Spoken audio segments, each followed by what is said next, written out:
Husband and wife in Africa is different from husband and wife in the diaspora.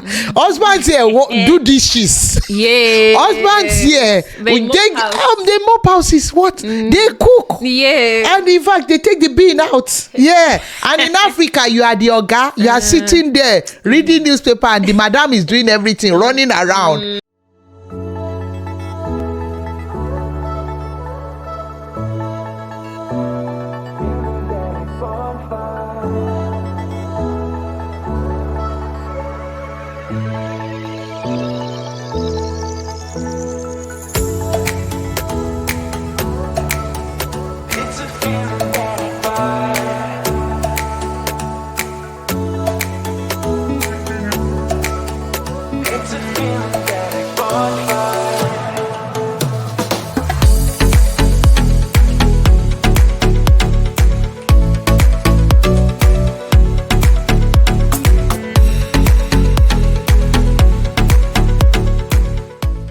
Hello. Welcome to Conversation on the Couch with Rachel and Tebby.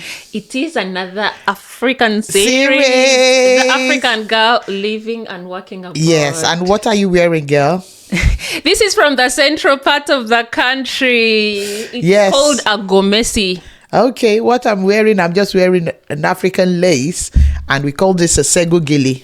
We call it sego gili or takpangpa. Say takpangpa. What? Say takpangpa. No, I want you to say takpangpa. Tapampa. Okay, let's leave that. Gomesi. Gomesi. Busuti there. Yes, almost. I don't want problems. I want peace. So welcome to Conversation on the Couch with Rachel and Tebby. Yeah. Remember to like, share, comment. Subscribe. Yeah. Tell us your experience as an African child living in the diaspora. You know. Yes, not just African child, African mom, African wife. You know. We are all children. Yeah. Yes, as children. Yeah. African. No, what I meant by wife, mom, you know, and you know. Husband and wife in Africa is different from husband and wife in the diaspora. Husbands here do dishes. Yeah. Husbands here they mop houses. What? They cook. Yeah. And in fact, they take the bin out. Yeah. And in Africa, you are the oga. You are sitting there reading newspaper, and the madam is doing everything, running around. So that's why I say, you know, your life in Africa, in the diaspora, as a mom, as a wife, as a child, as a girl. Yeah, as a girl now, okay, you want to go and make your hair in salon, like we said in the last video. You know how expensive it can be. It is. Yeah, I had to teach myself how to braid my hair. I've got, in fact, in my home, I tell people that I have 3 heads to take care of, because I've got 2 girls. And you can imagine me spending 80 pounds on the 3 of us. That's 80 times 3. So I don't want to do that. I had to teach myself how to braid hair that would last me. I was telling you in the last video when we had finished that the other experience that I kind of was shocked about while coming to the UK when I arrived was, you know, having to take the driving test. I know someone because has been driving in Nigeria for the past 20 years. You come when you've obviously been driving. Yeah. And you think roads back home, and you think you're going to bring that kind of chaos. Babe, you didn't ask me what happened to this person that has been driving for 20 years. This person failed the exam like 3 times now. We are still praying for that. You need to do prayer because of the signs, the marks on the floor, the regulations. Yeah, so much. Yeah, you know, passing your driving test here is really a big deal. You do the theory tests, and you do the what's it called? The theory test and the practical. Is it the practical test now? Yeah. Yeah. When I watch, and you even watch a video, clicking. Road sign. Hazard perception. No, when I was at my previous workplace, I used to see them give cards for like congratulating someone who has passed their test. Yeah, it is a big thing. It's strange. Yes. I don't want to. You don't want to know how many times I failed my driving test before I passed. The day I passed, Did I pass, Rachel? I cried. Me, I passed the test well and good, okay? Yeah. But then come COVID, I thought, what does it kill? I'm here at home. I don't have to use the car anymore. So why am I paying this insurance for? I'm going to cancel it. You know, cancelled it. Lack of information. Exactly. You need a lot of information. Lack of information. So I cancelled it. I was going for Jeremiah's appointment. That was God. the day that the police decided to stop me. and that insurance is a thing for them. They can ban you for 2 years and tell you to go and do your test again. I've had to redo. Oh. I had to redo that theory and the practical. No way. Yes, again. You have to start reading again. And to make matters worse, I failed the practical. You don't want to go through that. Oh my goodness. Someone that was great. For I don't know since when. It's just so interesting, It is Rachel. very interesting. You know why we are really here today? It's just about, talking about how we can lift each other up as Africans.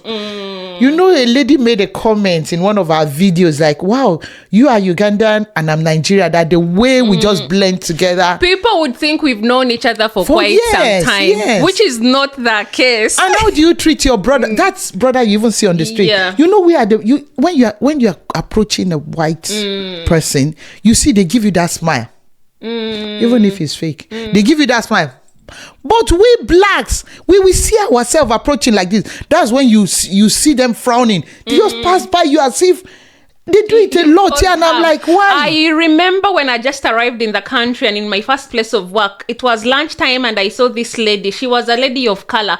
And the excitement of when seeing someone. I was so new, as raw as nothing. And I was really excited. So I went and sat next to her and I said hello. And she looked at me from head to toe. Why do we do that? And she did not respond. Why do we do that? We do that a lot as if we don't. In fact, you see a fellow Ugandan or maybe Nigerian and you just passed.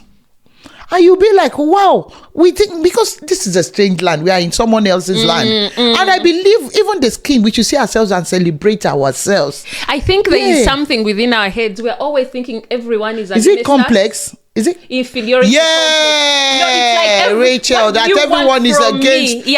What do you want? Yeah. Why are you so nice to me? But then for me, what baffles me is like some other person of another color will be nice to you, and you won't feel the urge to ask yourself, why are they being nice to me? Rachel, have you seen the Asians? The way they treat themselves in love, the way they support themselves. Yeah. Oh my goodness! In terms of growth, you know that. Children. You know that secret to that job. You are not sharing it with your fellow brother from Africa. You are not sharing it. You are not sharing information. You know what will happen? Someone will say, it is too tough. Did I ask you about how exactly? You know, someone was asking me about how my kids got into the cathedral, and I was giving them the information, and she was telling me that I've asked someone like you, a parent like you, and she was like, oh yeah, he's difficult. And she now said, you are saying it's difficult, but your child is there. Why are we not sharing that information? Rachel, in there's this thing I organized. They call it, in our side, we call it susu. It's just like susu, they call it contribution. We come together as a community, maybe like a friend, maybe of 10, and maybe we are paying 10,000. Like yes, we pay 10,000, maybe we pay 1,000 in a year. Yeah. Every month you contribute it and give it to someone just to support them. It's something that we can do just to support each other. What is that thing that you are doing? That you are doing just to support your brother? Just because I believe even though she's from Uganda, I see her as my sister. Yeah. I see our children as mine, because that is what we do in Africa. You say, Rachel, your children are my children. My children are your children. I believe that is how it should be. But are we supporting our businesses? You see that lady that makes dresses, yet they take it because, I've sewn in this country before. I started as a seamstress in this country. Rachel, they rather take it to Nigeria. They will spoil their clothes in Nigeria. They will now bring it to you to amend. Why are you doing that? Why? They will take it back to Africa to sew. They believe it's cheap. They will now make a mess of that dress. They will bring it to you. To be able to to now remove, you now have to rip it out and start all over again. I think we come with this mentality of, whenever we come, even I think we spoke about it a while ago, trying to convert everything. Exactly. You'll be like, she's collecting 200 pounds from me. In Africa, we pay 20,000. In my place, because though the currency right now, oh my God.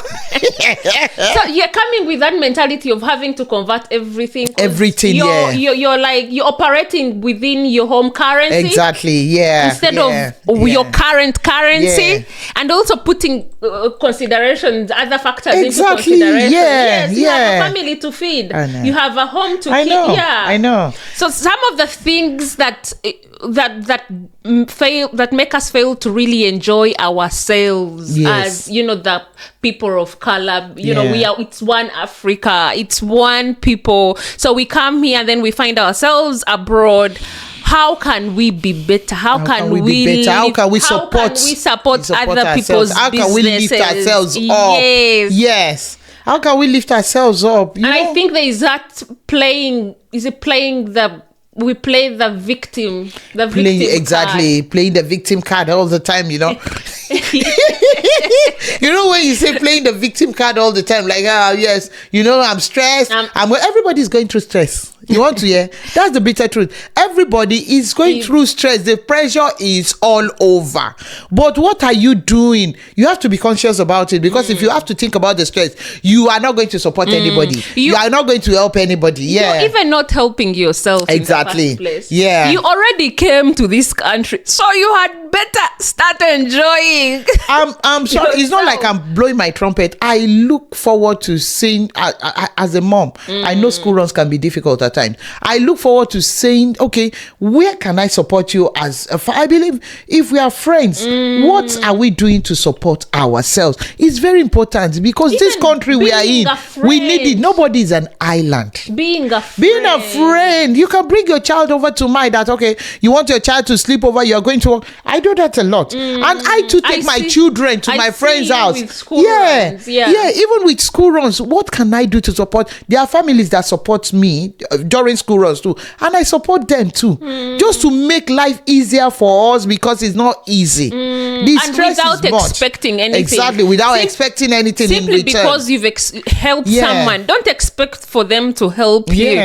Just do it because you're helping. You're extending love to someone of color. Exactly. Someone else, not necessarily of color as well. Be accepting to love and to receive love as well, which is really quite important. The love aspect is, because I believe love conquers all. When you love someone, you'll be able to sacrifice. When you love someone and you are not sacrificing, then that is not love. Even Jesus came into the world because he loves us so much. He had to come down from heaven just to sacrifice his life for us. So when you say you are loving me or I'm loving you and you are not sacrificing, I believe it's not love. Let's love ourselves. With friendship comes sacrifice. With love comes sacrifice. Yes, exactly. Because I believe, Rachel, when we love ourselves, even our children will grow in that love. They will grow in that love. They will see, because shared belief, shared values, shared belief. Which is takes me to something differently, but stopping this feeling of inferiority complex. Exactly.